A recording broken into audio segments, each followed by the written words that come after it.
সম্মানিত ভিউয়ার্স, আসসালামু আলাইকুম। আজকের ভিডিওতে আমি সুমন আজমল বারী আপনাদের সকলকে স্বাগত জানাচ্ছি। বিএনপি মহাসচিব মির্জা ফখরুল ইসলাম আলমগীর বলেছেন, আমরা গাজায় পরিণত হতে চাই না। চলুন ভিডিওতে দেখে আসি। একে তো রোহিঙ্গাকে নিয়ে আমরা বড় সমস্যায় আছি। আমাদের মানুষকে সাহায্য করার ব্যাপারে কোনো আপত্তি নাই, জাতিসংঘ উদ্যোগ নিয়ে তাকে সাহায্য করাতে আমাদের আপত্তি নাই। আমরা আরেকটা গাজায় পরিণত হতে চাই না, আমরা আরেকটা যুদ্ধের মধ্যে জড়াতে চাই না। তো আজকে একটা খবর দেখে আমি একটু চিন্তিত হলাম। ওই খবরটা দেখলাম যে বাংলাদেশের যে উপদেষ্টা, আপনার বৈদেশিক উপদেষ্টা তহিদ সাহেব, তিনি বলছেন যে আরাকানদের সঙ্গে যোগাযোগের জন্য আমরা একটা হিউম্যানিটেরিয়ান প্যাসেজ, মানবিক একটা প্যাসেজ আমরা আরাকানে দিচ্ছি। আপনার খুব কঠিন কথাটা বোঝানো মুশকিল হচ্ছে আমার। অর্থাৎ ওখানে যাওয়া যায় না তো।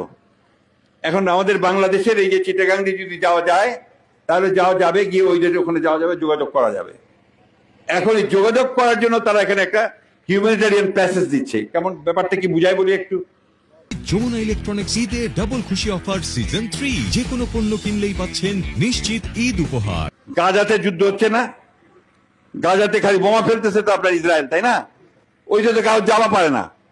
এখন আপনার বিশ্ব থেকে আর কি, আপনার এই জাতিসংঘ থেকে খাবার, ওষুধ টষুধ এই সমস্ত মানুষের জন্য পাঠাতে হলে ওই জর্দান থেকে অথবা আপনার মিশর থেকে রাস্তা তৈরি করে ওই দিক দিয়ে গাজাতে পাঠানো হচ্ছে।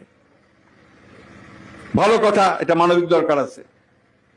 তা আমার কথা হচ্ছে যে আজকে বাংলাদেশকে ওই জায়গায় পৌঁছাতে হলো যে বাংলাদেশকে এখন আপনার একটা প্যাসেজ দিতে হচ্ছে, হিউম্যানিটেরিয়ান প্যাসেজ দিতে হচ্ছে। এটা অনেক বড় সিদ্ধান্ত।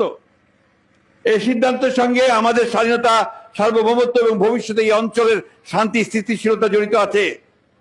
সরকারের উচিত ছিল, দায়িত্ব ছিল এই বিষয়টা নিয়ে সমস্ত রাজনৈতিক দলগুলোর সঙ্গে কথা বলা।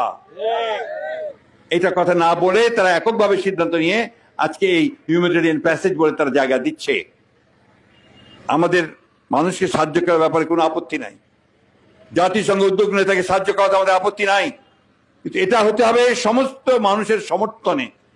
আমরা আরেকটা গাজায় পরিণত হতে চাই না, আমরা আরেকটা যুদ্ধের মধ্যে জড়াতে চাই না। আমাদের এখানে এসে আরো কেউ জলকলমল করুক, সেটাও আমরা চাই না। একে তো রোহিঙ্গাকে নিয়ে আমরা বড় সমস্যায় আছি, তারপরে এই প্যাসেজ দেওয়াতে যে আবার কোনো বড় সমস্যার সৃষ্টি হয় সেগুলো আলোচনা করে ব্যবস্থা নিয়ে তারপরে এটাতে যাওয়া উচিত ছিল বলে আমরা মনে করি। এই সরকারের প্রধান দায়িত্ব হচ্ছে যেখানে একটা নির্বাচন করবে, যে নির্বাচনে সবাই ভোট দিতে পারবে। আমার ভোট আমি দেব, যাকে খুশি